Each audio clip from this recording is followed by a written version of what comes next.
इसे आप रोज चबाते हैं खाने के बाद। ये क्या है दोस्तों? इसका पौधा होता है 6 फीट का। क्या आपको पता था? जी हाँ, ये है सौंफ। सौंफ की खेती होती है। सौंफ की खेती कैसे होती है? सौंफ कैसे किलो बिकता है? सौंफ कौन से राज्यों में उगाया जाता है? कौन से मिट्टी में उगाया जाता है? कौन से वातावरण में उगाया जाता है? कैसे उगाया जाता है? ये सब कुछ आपको इस वीडियो में पता चलेगा, क्योंकि सौंफ के बारे में काफी इंटरेस्टिंग जानकारी आपको पता चलने वाली है अगले कुछ ही मिनटों में। बस इस वीडियो को आप स्किप मत कीजिएगा। नमस्कार दोस्तों, मैं हूं संतोष जादव और स्वागत है आपका इंडियन फार्मर चैनल पे। और हमारे चैनल को आप सब्सक्राइब पहले कीजिएगा, सब्सक्राइब करना बिल्कुल फ्री है। सौंफ क्या है? सौंफ को इंग्लिश में जो है फेनेल सीड्स बोला जाता है। सौंफ जो है मसाले में काम आती है। इसमें इसेंशियल ऑयल्स होते हैं, एंटीऑक्सीडेंट होते हैं और डाइजेशन फ्रेंडली होती है। जब भी हम खाना खाते हैं, खाना खाने के बाद सौंफ खाते हैं।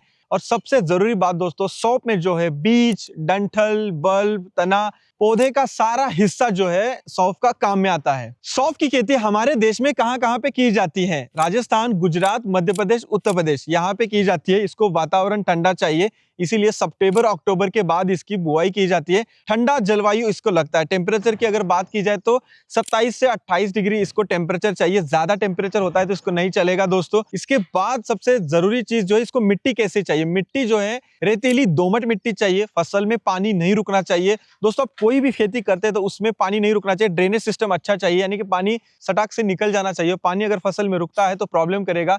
जमीन का पीएच जो है 6.5 से 8 तक। अल्कलाइन जमीन होगी तो भी चलेगा, एसिडिक इसको नहीं चाहिए, यह याद रखिए। 6.5 से 8 पीएच जमीन का चाहिए। कोई भी आप खेती करने जाते हैं तो सॉइल टेस्टिंग बहुत ही अहम है। उसमें सारे पैरामीटर होते हैं, नाइट्रोजन, फास्फोरस, पोटैश, ये न्यूट्रिशन है दोस्तों। इसके पैरामीटर कितने होने चाहिए, कितने कम है, वो उसमें पता चलेगा आपको।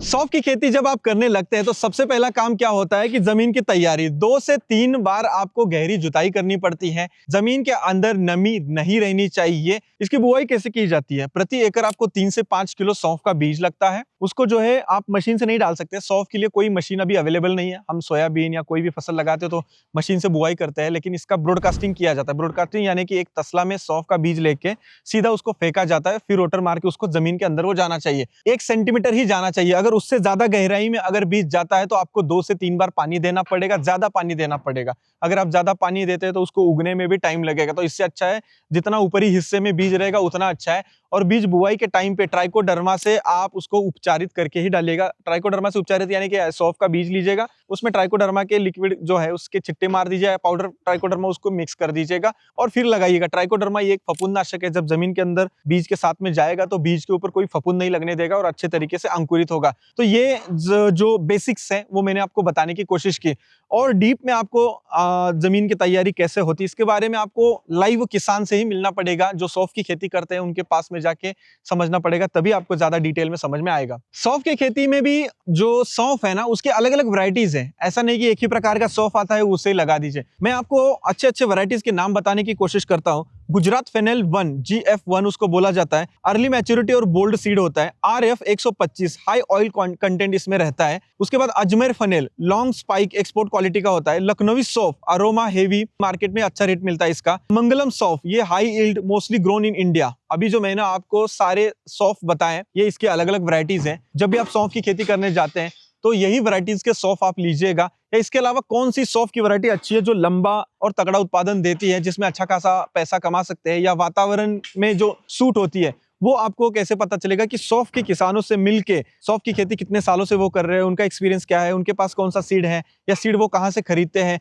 ये सब कुछ आपको क्रॉस चेक करके ही करना पड़ेगा। आप डायरेक्ट नहीं पूछ सकते हैं। हम यहाँ पे बेसिक्स आपको सौंफ के बारे में बताने की कोशिश कर रहे हैं। सौंफ की खेती कैसे शुरू होती है, उसमें कितना बीज लगता है, कितना इनकम हो सकता है। लेकिन प्रैक्टिकल जब आप खेती में उतरेंगे तो कुछ अलग ही हो सकता है। तो उसके लिए आपको सीखना बहुत ज्यादा जरूरी है। दोस्तों कमेंट सेक्शन में मुझे ये बताइए कि अभी आपके खेत में कौन सी फसल है और उस फसल में क्या फायदेमंद हमेशा है कि नहीं। सौंफ की खेती में सिंचाई और देखभाल की बात करें तो पहली सिंचाई आप जब बुआई करते हैं तो उसके तुरंत आपको सिंचाई कर देना है। दूसरी सिंचाई जो है 6 से 7 दिन बाद जब अंकुरन होने लगता है तो उस टाइम पे। और सबसे मेन सिंचाई, बहुत ही क्रिटिकल समय जो होता है वो फ्लावरिंग का, उस टाइम पे आपको सिंचाई करना बहुत ज्यादा जरूरी होता है। और इसमें खरपतवार नियंत्रण आपको 1 से 2 बार करना पड़ता है। नियंत्रण खरपतवार का बहुत ज्यादा जरूरी है, नहीं तो आपको उत्पादन में मार बैठ सकता है। सौंफ के ऊपर कई सारे फफूंद भी लगते हैं, तो इसके लिए आप सल्फर का इस्तेमाल कर सकते हैं। पेस्ट के लिए आप नीम ऑयल ऑयल का इस्तेमाल कर सकते हैं। तो सौंफ की खेती आप जब करते हैं तो डिसीज पेस्ट आपको आंखों से डिटेक्ट करके, मतलब आंखों से समझ के, देख के, तभी उसके ऊपर काम करना पड़ेगा। और सौंफ की खेती भी बहुत ही नाजुक है दोस्तों। कोई डिसीज आता है, पेस्ट आता है, या वीड बहुत ज्यादा बढ़ जाता है, या वातावरण चेंज हो जाता है, तो बहुत ही जल्दी से वो खराब हो सकती है। सोच समझ के कीजिएगा, थोड़े स्केल से ही शुरुआत आप कीजिएगा और फिर बड़े स्केल पे जाइएगा। पहले हम कटाई के बारे में बात करते हैं, उसके बाद हम देखते हैं कि इस सौंफ की खेती में प्रॉफिट कितना बच सकता है, औसतम हम देखने की कोशिश करते हैं। सबसे पहले तो जब आपकी फसल कटाई के लिए रेडी हो जाती है, वो कैसे समझना है? पौधा जो है सूखने लगता है, बीज का रंग बदलने लगता है। आपने सौंफ का रंग देखा होगा, वैसे रंग बदलने लगता है वो, तो उसी टाइम पे जो है उसका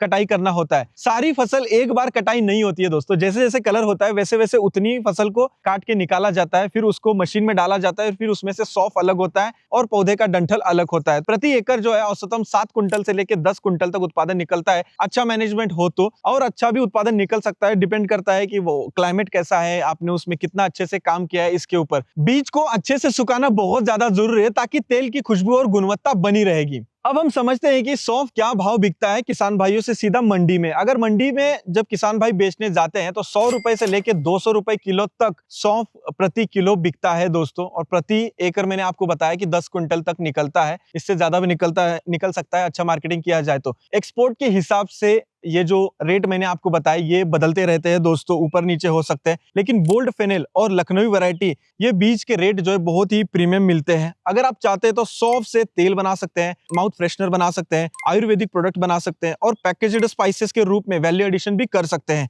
सबसे जरूरी बात, आप कॉन्ट्रैक्ट बायर्स ढूंढ सकते हैं, प्लस आयुर्वेदा जो कंपनीज है उनसे संपर्क कर सकते हैं। पैकेजिंग और अच्छा ब्रांडिंग करके 2-3 गुना कीमत बढ़ा सकते हैं। ये जो मैंने आपको बाकी ऑप्शंस बताए कि जैसे तेल निकाल सकते हैं, या माउथ फ्रेशनर है, या पैकेजिंग अच्छा करके, ये इसलिए मैंने बोलने की कोशिश की कि ये लोग जो करके इसमें अच्छा पैसा कमा रहे हैं, बहुत सारे किसान भाई हैं या अन्य लोग जो मीडिएटर व्यापारी है, ये वहां पे वो कर रहे हैं। किसान भाई कम कर रहे हैं, लेकिन व्यापारी लोग ये ज्यादा कर रहे हैं, अच्छा पैकेजिंग वगैरह करके या माउथ फ्रेशनर बना के, वहां पे बहुत ही अच्छा पैसा मिलता है। अगर नॉर्मल हम 10 क्विंटल अगर 200 रुपए से पकड़ते तो केवल 2 लाख रुपए हो जाएगा। अगर उसमें से हम आधा खर्चा निकालते तो 1 लाख प्रति एकड़ ही बच सकता है। लेकिन ये सारा अगर हम प्रॉपर एक खुद का ब्रांडिंग, वैल्यू एडिशन करके, ब्रांड बिल्डिंग करके, या 10-15 किसान इकट्ठा आके फार्मर प्रोड्यूसर कंपनी बना के एक साथ में अच्छा ब्रांडिंग मार्केटिंग करते हैं, एक खुद का ब्रांड बनाते हैं, तो वहां और रेट मिल सकता है। खुद से एक्सपोर्ट करते हैं तो अच्छा रेट मिल सकता है। ओवरऑल अगर देखा जाए तो सौंफ खेती में मार्केटिंग करना बहुत ज्यादा जरूरी है। उगाने में तो मेहनत होती है, कोई भी खेती हो वहां पे आपको बहुत बारीकी से ध्यान देना पड़ता है, स्टार्ट से लेके एंड तक। Disease, paste, water management, labour management, सब कुछ तो हर खेती में करना ही पड़ता है। लेकिन अगर आप एक नए किसान है, नया ट्राई करना चाहते हैं, या कोई ये जो मैंने आपको राज्य भी बताया, गुजरात, राजस्थान, मध्य प्रदेश, उत्तर प्रदेश, ये राज्यों को छोड़ के कोई अन्य ट्राई करना चाहता है, तो छोटा सा 1-8 गुंठा से स्टार्ट करें, 1000 स्क्वायर मीटर से।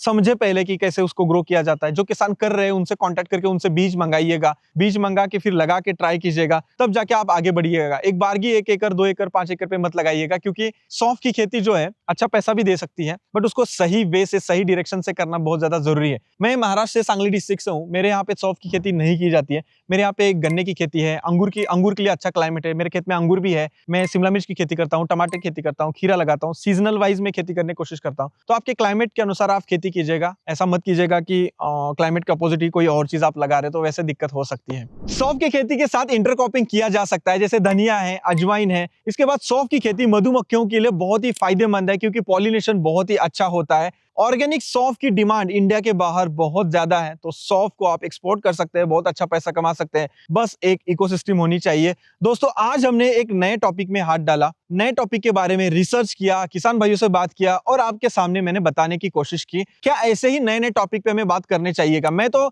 हमारे यहाँ पे जो खेती हो रही है या इंडिया में अन्य खेती हो रही है वो तो बता ही रहे, जैसे कि मैं गन्ना है, अंगूर है, कैप्सिकम है, टोमेटो है, इनके बारे में हम बात कर ही रहे हैं। वैसे आपको एक जरूरी बात बताऊं, हमने एक tomato farming business course, tomato का एक कोर्स भी बनाया है। indianfarmer.com इस वेबसाइट पे जाइएगा, टोमेटो का कोर्स है डिटेल में 4-5 घंटे का। वहां पे टोमेटो स्टार्ट से लेके एंड तक सब कुछ आपको सीखने को मिलेगा। मेरा 8-10 सालों का एक्सपीरियंस, बहुत सारा रिसर्च करके हमने वो कोर्स बनाया है। टोमेटो का एंड टू एंड नॉलेज उस कोर्स से आपको जरूर मिलेगा। दोस्तों, ये वीडियो यही खत्म करते हैं। सब्सक्राइब करना ना भूलना। मैं हूं संतोष, मिलते हैं नेक्स्ट वीडियो में।